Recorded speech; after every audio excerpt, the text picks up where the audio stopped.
하나님의 은혜와 평강이 오늘 예배하는 여러분의 심령과 삶의 현장에 풍성하게 예배를 통해서 임할 수 있기를 주님의 이름으로 축복합니다. 뉴욕타임즈가 선정한 베스트셀러 작가 중 한 사람인 존 맥스웰 목사님의 책에 나오는 이야기입니다. 존 맥스웰 목사님이 미국 남부를 여행하던 중에 비가 오는 궂은 날씨임에도 불구하고 매우 친절한 주유소를 들르게 되었습니다.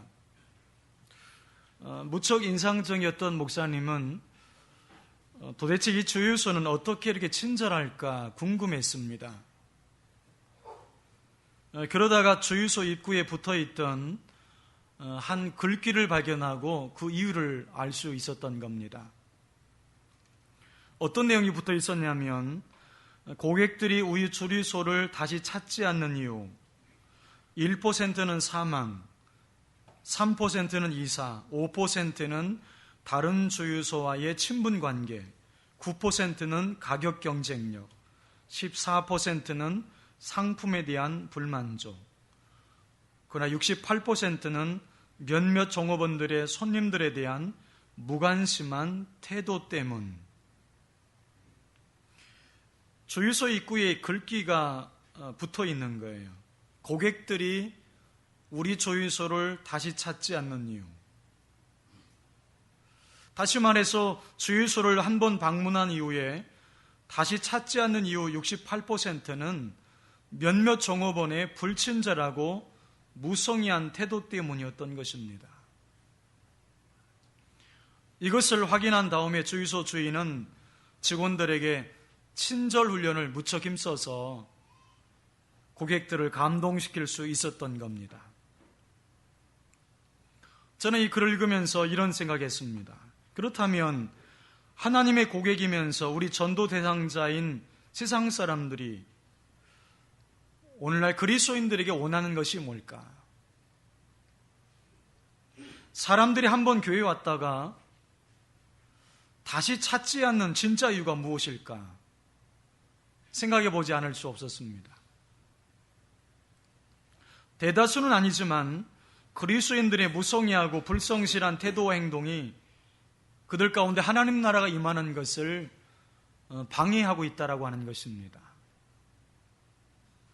지난 주간에 미주 기독일보에 사람들이 교회를 선택하는 기준에 대한 이야기가 있었습니다.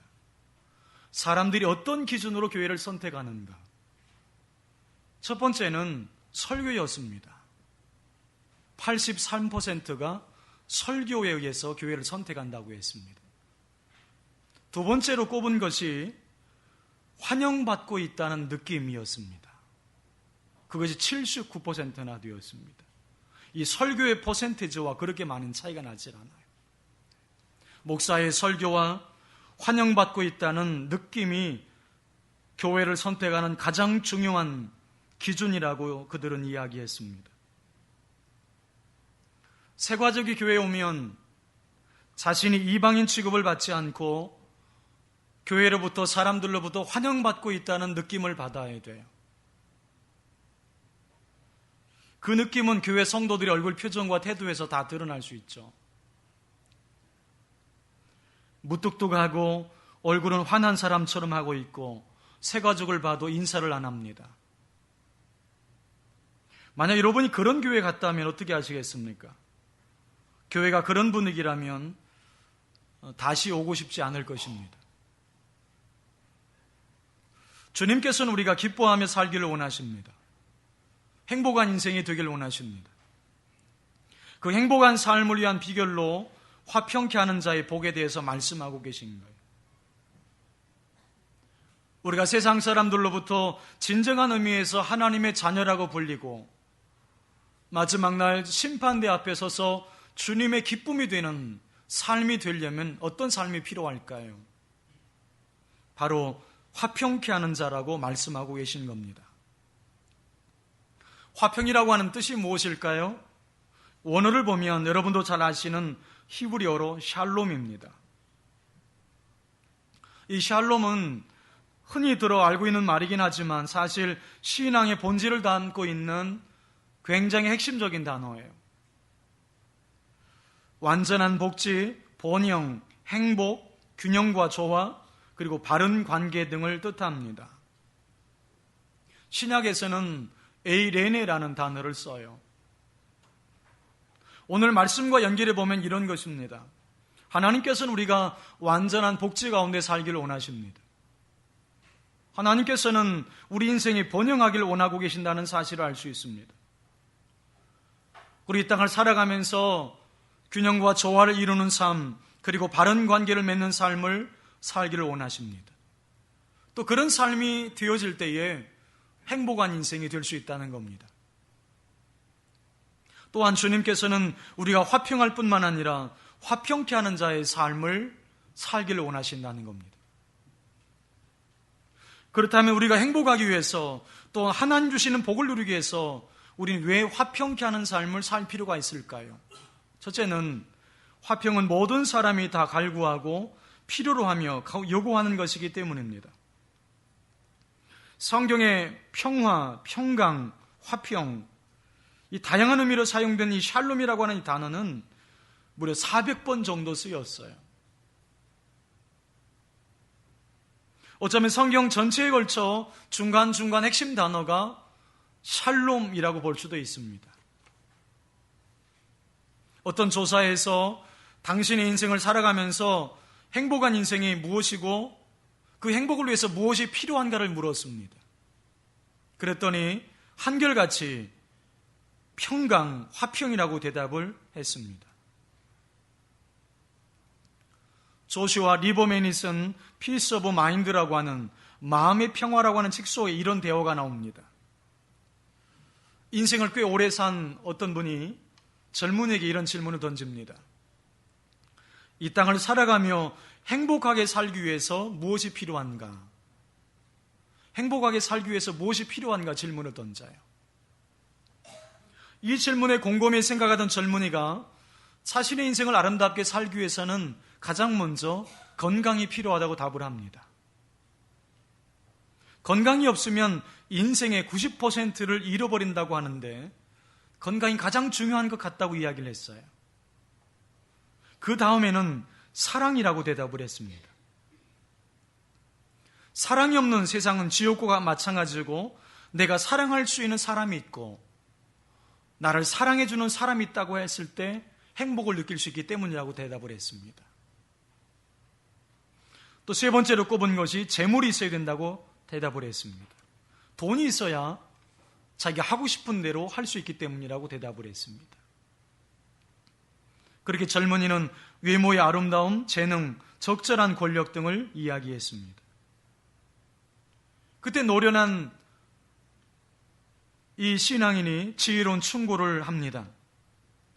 자네가 요청한 것은 우리가 살아가면서 정말 필요한 것들일세. 그런데 말이야, 단 한 가지 마음의 평화가 없이는 이 모든 것을 누릴 수가 없다네.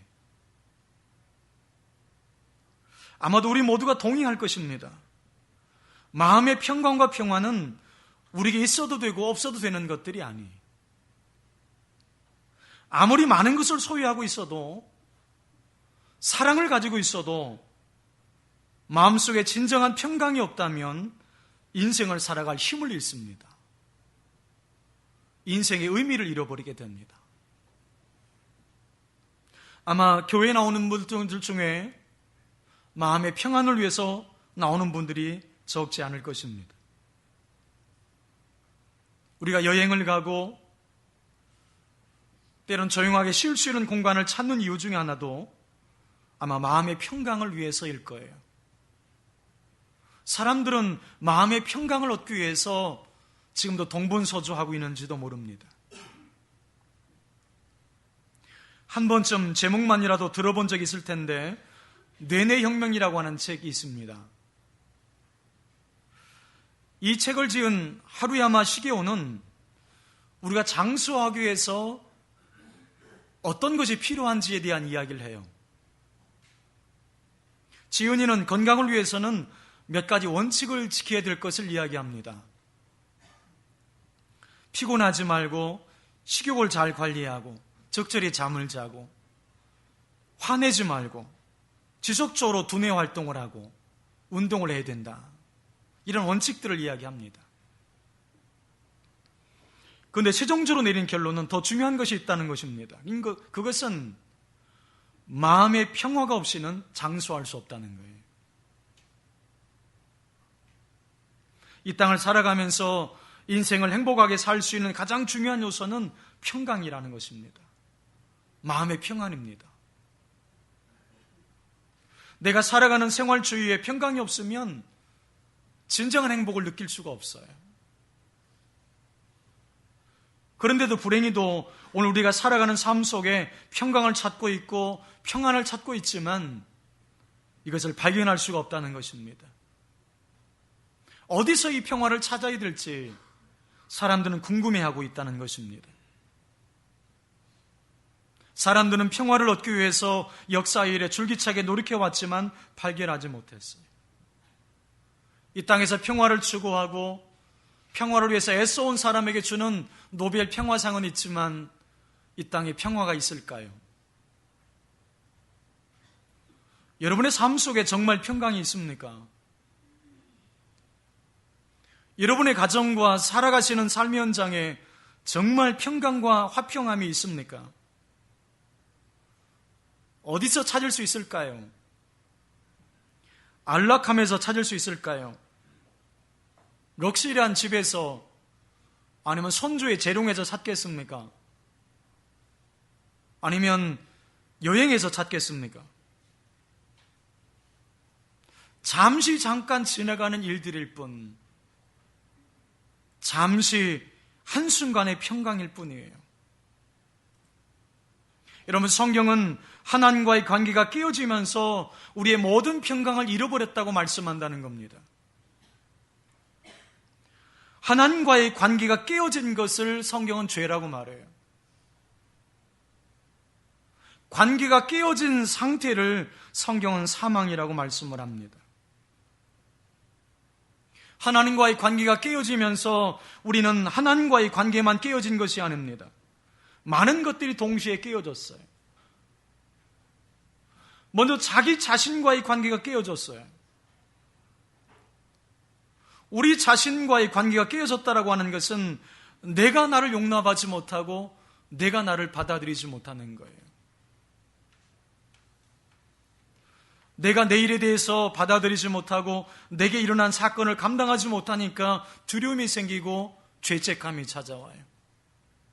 불안이 찾아옵니다. 분노가 일어납니다. 이 모든 것들은 정신질환과 우울증을 가져오고 늘 마음속이 부글부글 끓어서 마음이 평안하지 못한 거예요. 이 21세기에 가장 두드러지게 나타난 것이 바로 우울증이라고 하는 질병입니다. 보통 사람들도 우울증을 많이 겪고 있고 우울증으로 약을 먹는 사람들이 굉장히 많아지고 있어요. 심리학적으로 보면 우울증은 자기 자신과의 조화를 이루지 못한 데서 오는 질병이에요. 또한 이 관계만 깨진 것이 아닙니다. 하나님과의 관계가 깨어지면서 인간 관계들이 다 깨어졌어요. 작년에 우리나라 혼인 건수가 30만 2,800건이었습니다. 그런데 이혼 건수는 10만 9,200건이었다고 통계청이 발표를 했어요. 별로 놀랄 일도 아니지만 세 쌍이 결혼하면 한 쌍이 이혼하고 있는 실정이에요. 그게 한국의 실정입니다. 결혼하면서 이혼을 생각하는 사람은 없을 거예요. 모든 기쁨이 자기 것인 것처럼 시작을 하지만 불과 얼마 가지 않아서 그 사랑은 깨어져 버리고 마음의 평강이 다 무너져 버립니다. 관계를 잘 맺지 못하는 것입니다. 깨어진 관계 때문에 가슴에 상처를 안고 살아가는 사람들이 얼마나 많은지 모릅니다. 또 자신들만 아니죠. 그 상처를 가지고 살아가는 그 부모 밑에서 자라가는 아이들도 많은 상처 가운데 살아가고 있다는 점입니다. 요즘 고독사에 대한 뉴스를 종종 접합니다. 고독사. 혼자 쓸쓸히 죽어가는 거예요. 이번 명절에도 어김없이 80대 노부부가 자살을 했어요. 이유를 보니까 자식들이 하나도 찾아오지 않는다는 거예요. 그 외로움을 이기지 못해서 그 노부부가 자살을 선택했어요. 자녀들이 부모를 버립니다. 또 부모가 자녀를 죽이는 일도 많이 일어나고 있어요. 아동 학대 사건은 수시로 많이 일어납니다. 이런 관계가 깨어지고 부서지면서 지금 우리는 진통을 겪고 있는 것입니다. 지금 여러분이 겪고 있는 어려움의 대부분은 인간관계 때문이 아닐까요? 그리고 사람은 하나님과의 관계가 깨어지면서 물질과의 관계도 다 깨어졌어요. 이 돈은 하나님께서 풍요로운 삶을 위해서 주신 도구이고 하나님의 사랑을 실천하라고 주신 도구이기도 합니다. 하지만 물질이 우상이 되어버렸어요. 물질이 목적이 되어버렸어요. 그래서 인간은 이것 때문에 죽고 죽이는 삶이 되어버렸습니다. 이번 명절에 여러분 뉴스에도 들으셨지만 충남 계룡시에서는 딸이 아들에게만 유산을 준다고 해서 부모 집에 불을 질러버렸어요.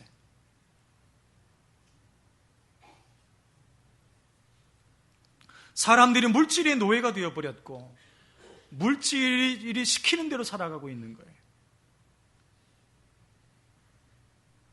주님이 내게 주신 직분을 잘 감당하는 것보다는 돈 버는 것이 더 중요해졌습니다.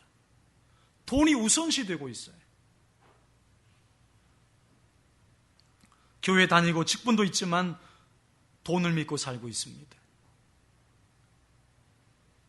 다윗은 여호와는 나의 목자시니 내게 부족함이 없다고 고백했지만 요즘 시대에는 돈은 나의 목자이시니 내게 부족함이 없다라고 생각하는 시대가 됐습니다. 돈이 목자가 되어버렸어요. 이로 인해서 하나님과의 관계가 점점 깨어지고 기도는 무너지고 믿음은 형식적으로 되어버렸어요. 이러면서 우리 영혼이 점점 피폐해져 가고 있어요. 영혼의 평안이 없어요. 영혼이 죽어가고 있는 것입니다.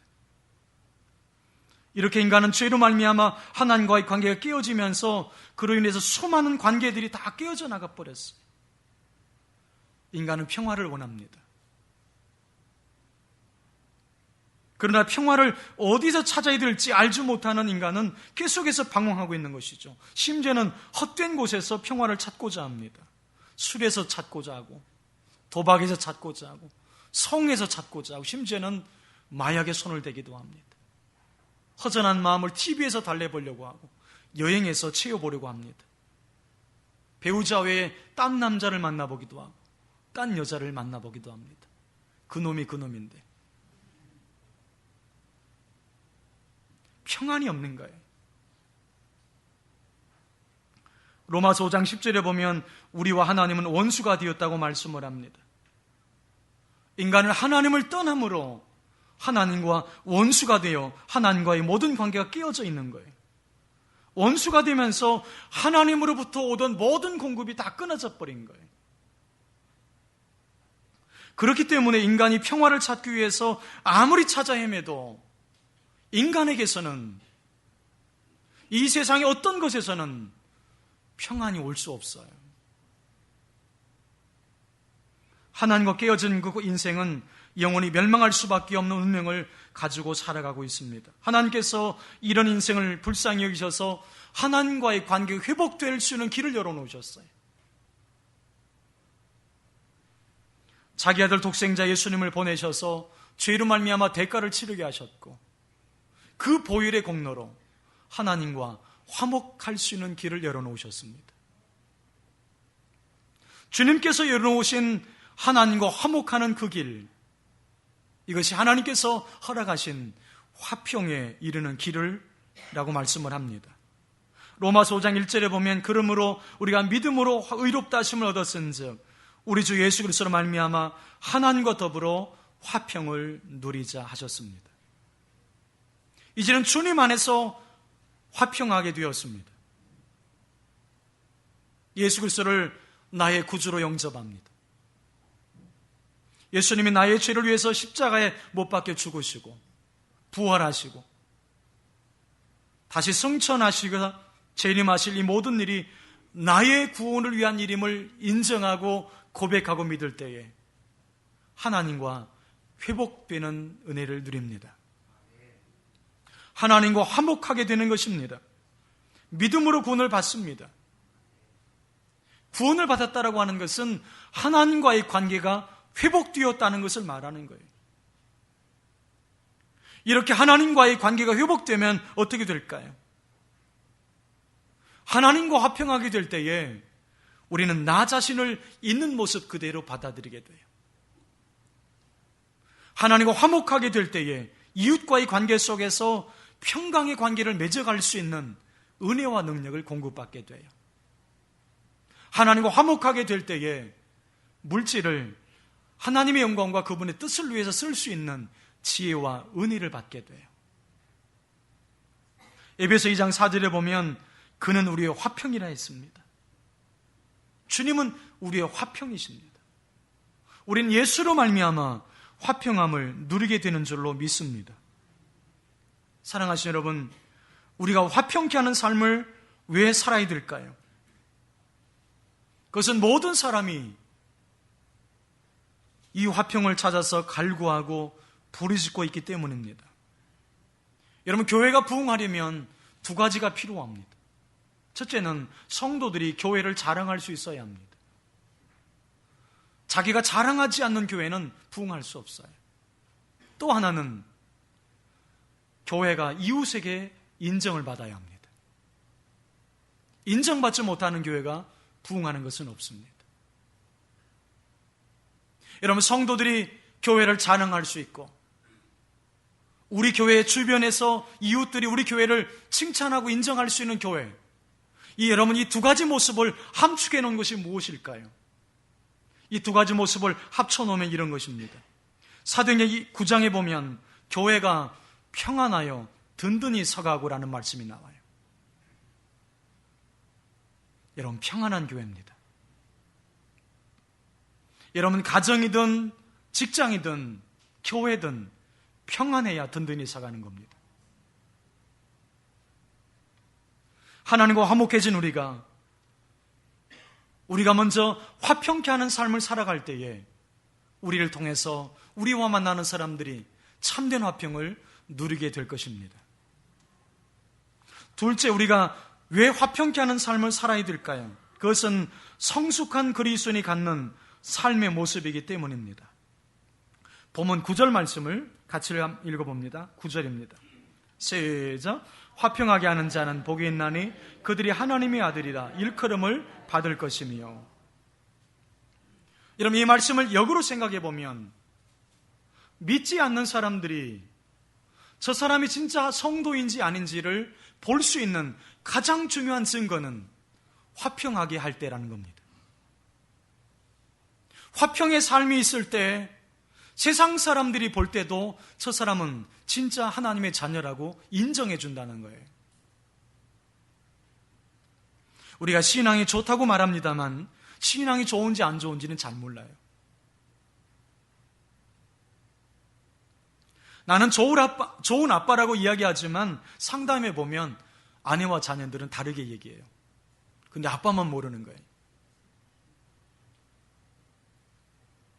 나는 좋은 아빠고 좋은 남편이라고 이야기하면서 자기 자신을 모르는 경우가 너무 많아요. 여러분, 마찬가지로 신앙도 나는 좋은 신앙이라고 말을 하지만 하나님께 여쭤봐야 그 신앙이 좋은지 안 좋은지 알 수 있어요. 진실은 하나님만 아세요. 나에 대한 온전한 평가는 사람이 내릴 수 있는 것이 아니라 하나님만 내릴 수 있어요. 우리가 성도로서 아름다운 삶을 살아가는 두드러진 특징이 하나가 있습니다. 그것은 어디를 가든지 화평케 하는 삶을 산다는 거예요. 갈라디아서 5장 22절에 보면 성령의 9가지 열매가 나옵니다. 성령의 9가지 열매들과 연결된 동사가 단수라는 점입니다. 이것은 한 사람에게서 9가지 인격의 열매가 맺혀진다는 뜻이에요. 하나님과 교제하고 우리가 하나님과 자녀로 살아갈 때에 우리 삶과 우리 성품과 우리 생활 속에 배어나오는 특징이 하나 있는데 화평케 하는 삶을 산다는 거예요. 로마서 14장 17절에 보면 하나님의 나라는 의와 평강과 희락이라고 말씀해요. 여러분, 신앙이 좋다라고 하는 것은 내 인생을 하나님께서 통치하시도록 내 인생을 그분께 내어드릴 수 있을 때 신앙이 좋은 거예요.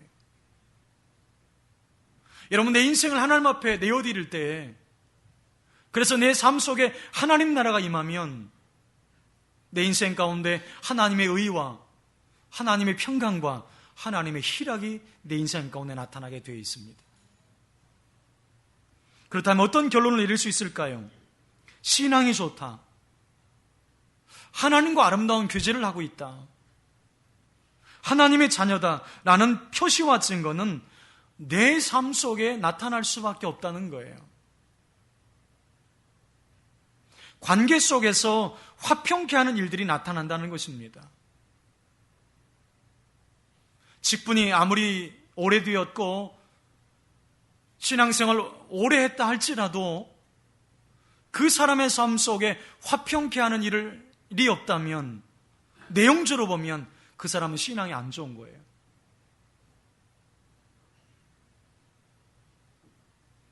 여기서 진지하게 생각해 볼 부분이 있습니다. 하나님께서는 우리가 평화를 누리길 원하세요. 우리가 평강의 삶을 살길 원하세요. 그러나 정말 하나님께서 기뻐하시는 것은 화평케 하는 삶입니다. 내가 완전한 복지를 누리고 내가 번영을 누리고 내가 조화와 균형을 이루고 그리고 내가 바른 관계를 맺는 삶을 누릴 뿐만 아니라 다른 사람이 이런 삶을 누릴 수 있도록 돕는 삶이 복된 인생이 될 거라는 겁니다. 여러분, 우리가 다른 사람을 화평케 하는 복된 인생이 되려면 어떤 일을 겪게 될까요?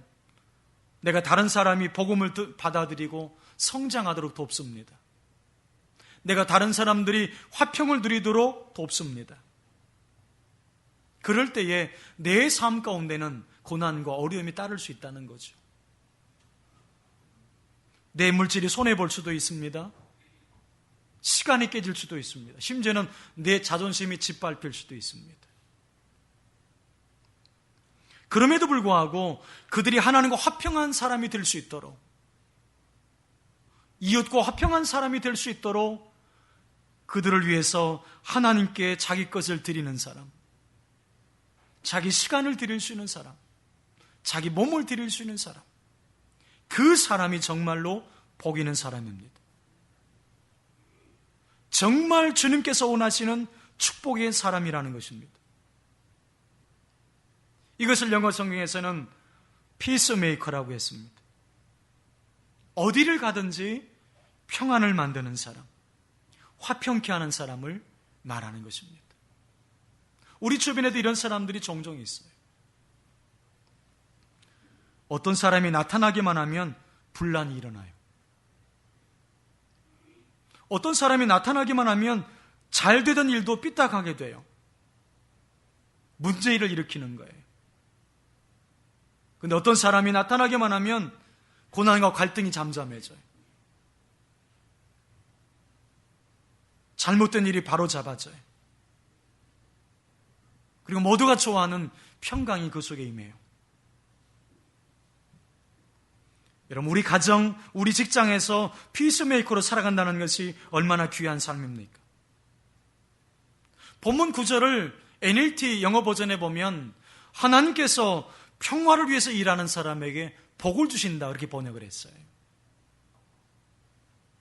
삶 속에서 평강과 화평을 위해서 살아가는 사람을 하나님이 축복해 주신다는 겁니다.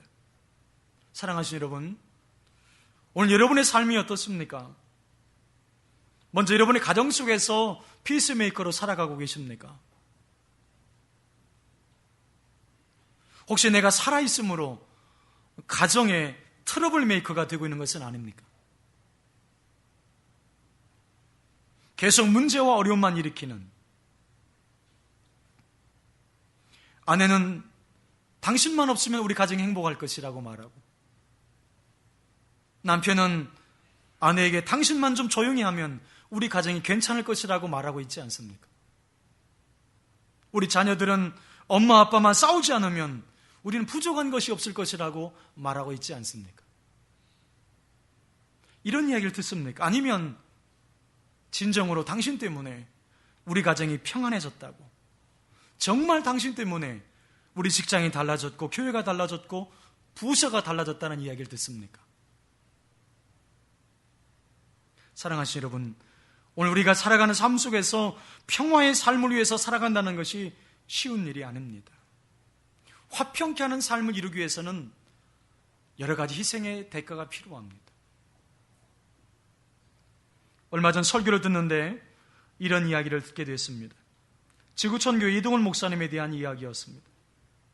이동훈 목사님 가정은 매우 어려워서 목사님이 중학교 때부터 아르바이트를 하고 과외를 하면서 5남매의 생계를 책임져야 했다는 겁니다.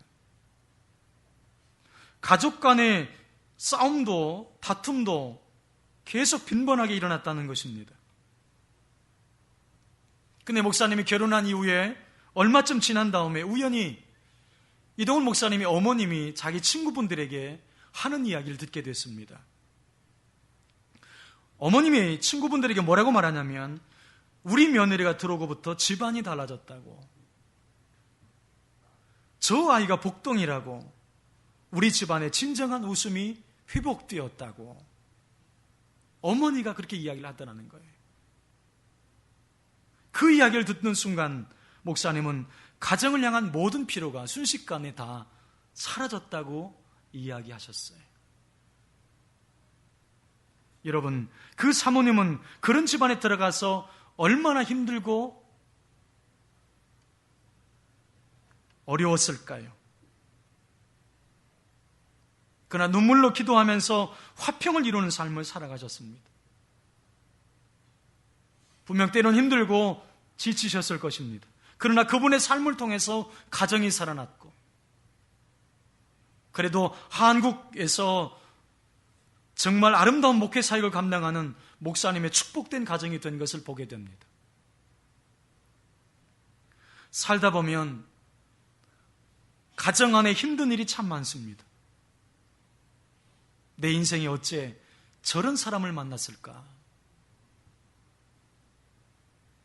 여러분, 그렇지만 하나님께서 내게 주신 사람은 가장 좋은 사람이에요. 힘들 수도 있지만 하나님께서 내게 가장 필요해서 주신 사람이에요.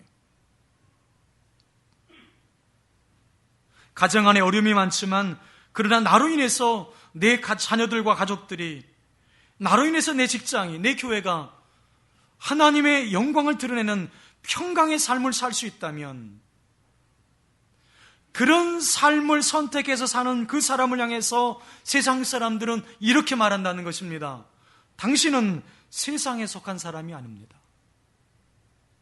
이 땅에 살고 있지만 하늘 기준을 가지고 살아가는 하나님의 자녀들이라고.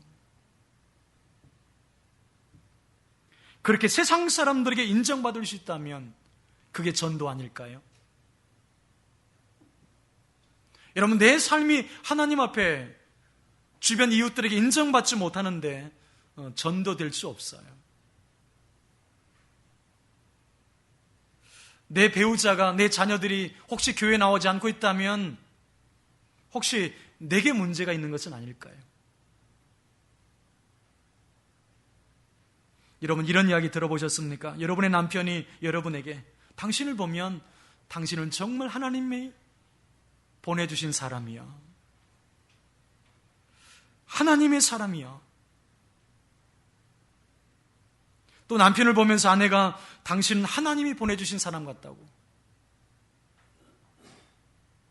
자녀들이 엄마 아빠를 보면서 정말 하나님이 살아계신 것 같다고, 하는 그런 고백 들어보셨습니까? 여러분, 이것이 우리 그리스도인이 존재하는 이유예요. 이것이 교회가 존재하는 이유인 거예요. 고린도후서 5장 18절 19절 같이 읽어봅니다. 고린도후서 5장 18절 19절입니다. 시작. 모든 것이 하나님께로서 났으며 그가 그리스도로 말미암아 우리를 자기와 화목하게 하시고 또 우리에게 화목하게 하는 직분을 주셨으니 곧 하나님께서 그리스도 안에 계시사 세상을 자기와 화목하게 하시며 그들의 죄를 그들에게 돌리지 아니하시고 화목하게 하는 말씀을 우리에게 부탁하셨느니라. 우리에게 화목케 하는 직책을 주셨다고 하십니다. 우리가 이 땅을 살아가면서 아버지의 직책도, 어머니의 직책도, 형님의 직책도, 목사의 직책도, 장로나 권사의 직책도 다 하나님이 주신 거예요. 다양한 직책들이 있어요. 그러나 하나님께서 맡기신 직책은 하나밖에 없어요. 화목케 하는 직책입니다. 화목케 하는 직책. 우리가 어떤 자리에 있든 어떤 위치에 있든 주님이 원하시는 것은 하나예요. 예수 믿는 우리로 인해서, 하나님 믿는 우리로 인해서 우리 주변에 행복해지기를 원하시는 거예요. 우리로 인해서 우리 주위에 있는 사람들이 하나님의 복 가운데 살기를 원하시는 거예요. 그 직책으로 주셨다는 것입니다. 내게 주님이 권세를 주시고 명예를 주셨다면, 작든 크든 내게 물질을 맡기셨다면 이유는 단 하나예요. 나로 인해서 내 주변이 행복했으면 좋겠다라는 것입니다. 화목케 하는 삶이 얼마나 복된 삶인지를 말씀하는 거예요. 성도 여러분, 사단은 트러블 메이커의 대장이에요. 사단은 기회만 있으면 그래서 이 화평을 깨트리려고 해요. 가정의 화평을 깨트리고 교회의 화평을 깨트리려고 해요. 화평만 깨지면 다른 것은 부서뜨리기가 쉽기 때문입니다. 여러분, 제일 무서운 것이 외부의 공격이 아니라 내부의 싸움입니다. 화평하기 위해서 정말 죽을 힘을 다해서 노력하시기 바랍니다. 가정의 화평을 깰 만한 일이 생겨도 인내하면서 하나님의 도움을 구하십시오. 직장에서 화평을 깰 만한 일이 생겨도 예수 믿는 여러분만이라도 화평을 지키려고 하십시오. 교회에서 봉사할 때 화평을 깨트리고 싶어할 마음이 든다 할지라도 화평을 이루는 일을 위해서 여러분 최선을 다하셔야 돼요.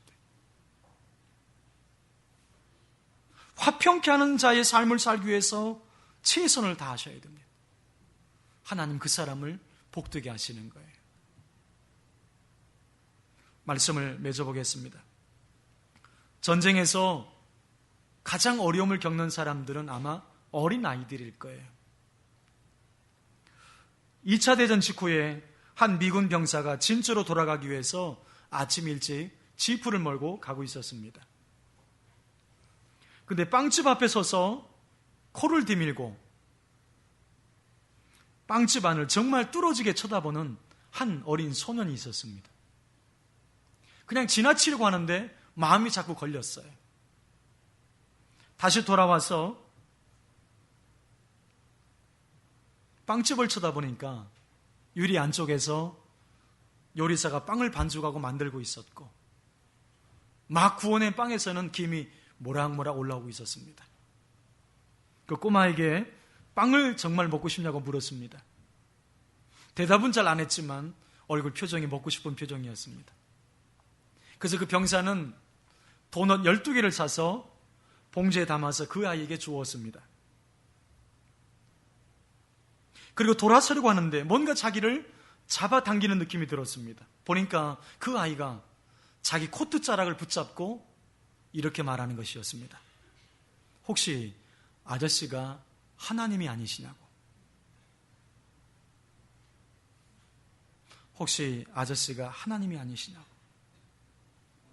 사랑하신 여러분, 혹시 이런 이야기를 여러분 가정에서 들어보셨습니까? 여러분의 직장에서 들어보셨습니까? 주님은 우리가 정말 행복하길 원하십니다. 그러게 주님께서 이렇게 부탁하신 겁니다. 화평케 하는 자는 복이 있나니 그들이 하나님의 아들이라 일컬음을 받을 것이라고. 우리 모두는 하나님의 아들들 아닙니까?